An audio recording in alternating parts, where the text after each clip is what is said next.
Well, Scott Turman is joining us now from Maitland, Florida. He's the CEO of BrightRay Publishing. Scott, very warm welcome to you as always. Thanks for joining us on the program. It's difficult to imagine a time when we didn't use Google for everything and it wasn't part of the dictionary. 17 years it's been part of our lexicon now. Why has it, more than any other company, dominated this landscape? I mean, I remember a time when Yahoo tried to buy them. Was it for $3 billion? And Google politely said no. My teenage son has not even heard of Yahoo at this point in his life. They have absolutely crushed everything they've touched in a good way. And then what they haven't gotten really good at, they'll buy. I mean, very few people remember that YouTube was a purchase, right? Fitbit, Android, DoubleClick, Nest, Waze, all those things were kind of growing through acquisition. They hired the best, the brightest, and it shows. Yeah, and how about the next 25 years? Do you think they're going to be able to stay ahead? I mean, there's already rumors that they're ever so slightly falling behind in the race to conquer AI. You know, it's funny, until ChatGPT came out, I think that kind of took them by surprise.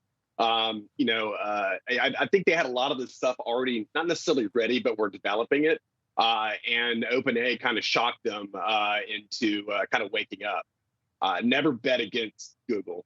Never bet against Google. They're a behemoth. They're a trillion-dollar company. It's an evaluation. They seem to get it right, and like I said before, anytime there's kind of this danger to their bottom line, which by the way is advertising. I mean, Google, 90% of their revenue is advertising. So again, they will persevere. It's just a matter of how quickly and how and when. Yeah, and they dominate something like 85 to 90% of that tech advertising as well. So they're incredibly dominant. What you're suggesting is they've still got a few moves left in the playbook. Where do you expect Google to go next? So there's something called Duet AI for Workspace, which is kind of how they're bridging the gap to where they can kind of monetize it. I've been using it for a couple of weeks now. It's $30 a month per user, so they're monetizing it. And it helps you with Google Docs, Excel through their version of Excel, Google Sheets, their slides, and it really is quite useful. For as an example, give me 10 bullet points on this, maybe a slide with pictures on that, and it works pretty darn good.